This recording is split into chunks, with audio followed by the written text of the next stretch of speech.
Assalamualaikum warahmatullahi wabarakatuh. Perkenalkan kami dari kelompok 10 yang beranggotakan saya sendiri, Sarah Ayu Wulandari.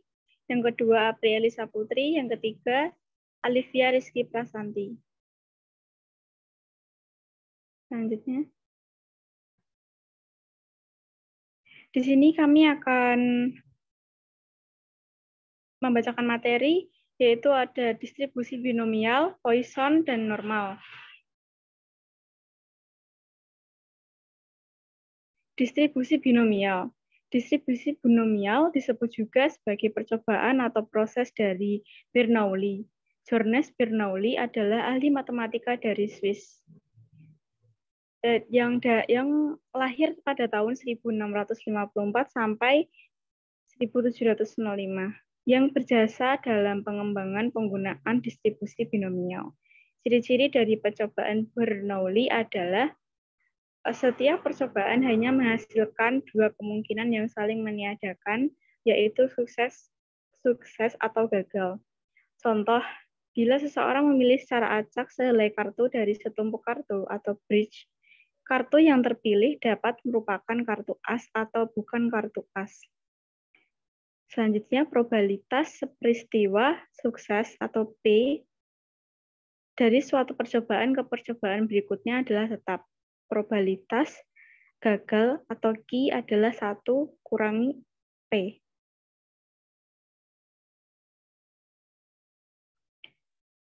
Selanjutnya, asumsi eksperimen binomial. Yang pertama ada, setiap percobaan memiliki dua kemungkinan hasil atau outcomes, yakni sukses dan gagal yang saling bebas. Yang kedua, ada kemungkinan sukses ditunjukkan dengan simbol P yang tetap konstan dari percobaan ke percobaan berikutnya, dan kemungkinan gagal ditunjukkan oleh simbol Q. Yang ketiga, percobaan-percobaan sebanyak N kali adalah bersifat bebas atau independen, artinya hasil setiap eksperimen tidak mempengaruhi hasil dari eksperimen yang lain.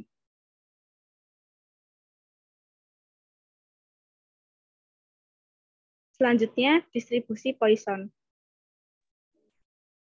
Distribusi Poisson merupakan distribusi probabilitas untuk variabel distrik acak yang mempunyai nilai 0, 1, 2, 3, dan seterusnya. Suatu bentuk dari distribusi ini adalah rumus pendekatan peluang Poisson untuk peluang binomal yang dapat digunakan untuk pendekatan probabilitas binomal dalam situasi tertentu. Rumus Poisson dapat digunakan untuk menghitung probabilitas dari jumlah kedatangan. Misalnya, probabilitas jumlah kedatangan nasabah pada suatu bank pada jam kantor. Distribusi Poisson ini digunakan untuk menghitung probabilitas menurut satuan waktu. Rumus distribusi Poisson. Suatu variabel random X dikatakan mempunyai distribusi Poisson dengan parameter mikro jika X mempunyai fungsi probabilitas P. X. Rumusnya adalah probabilitas kelas sukses X sama dengan konstanta pangkat min mikro kali mikro X per X. X sama dengan 0, 1, 2, 3.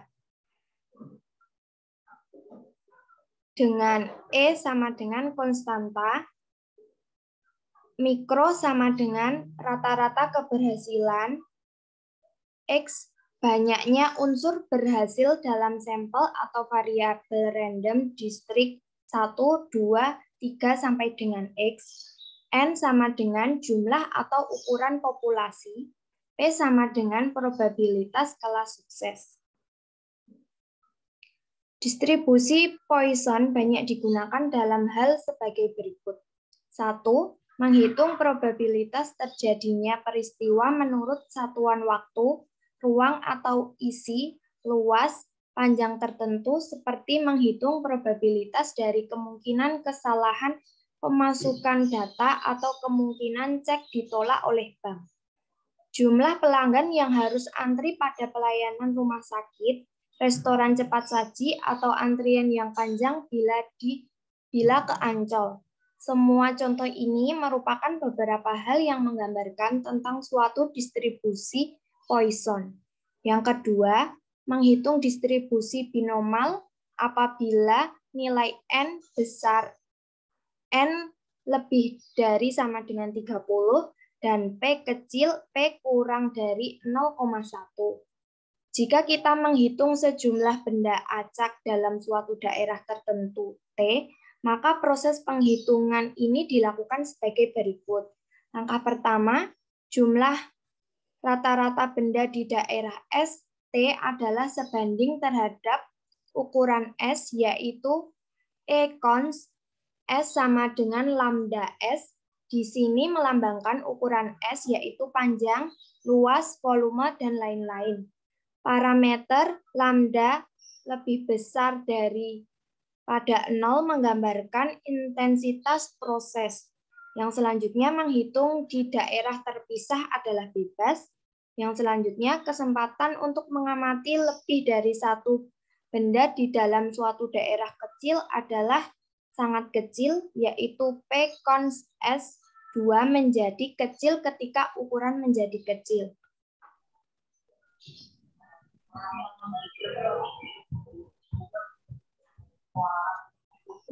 Selanjutnya yaitu distribusi normal. Distribusi normal memegang peranan penting dalam statistika, khususnya dalam berbagai analisis untuk menarik suatu kesimpulan berdasarkan sampel yang diambil.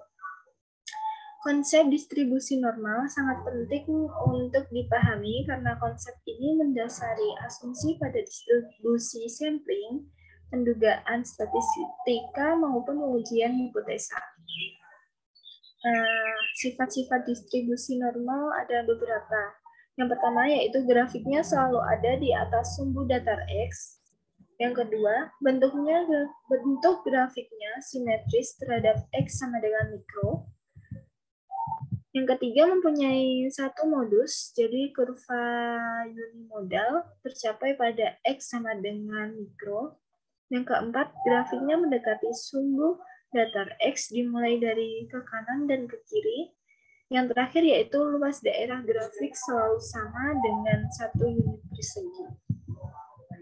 Yang selanjutnya yaitu ada cara menentukan luas daerah atau besar peluang dengan menggunakan tabel distribusi normal.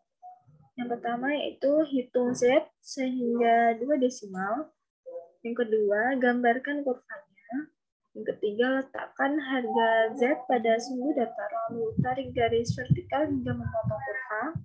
Yang keempat, luas yang tertera dalam daftar adalah luas daerah antara garis ini dengan garis tegak dari titik 0.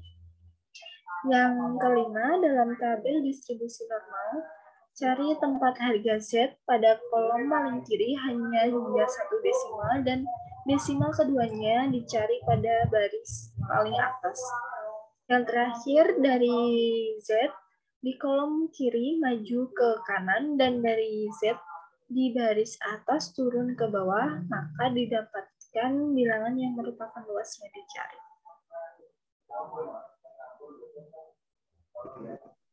Sekian dari kelompok kami. Bila ada salah kata mohon dimaafkan. Wassalamualaikum warahmatullahi wabarakatuh.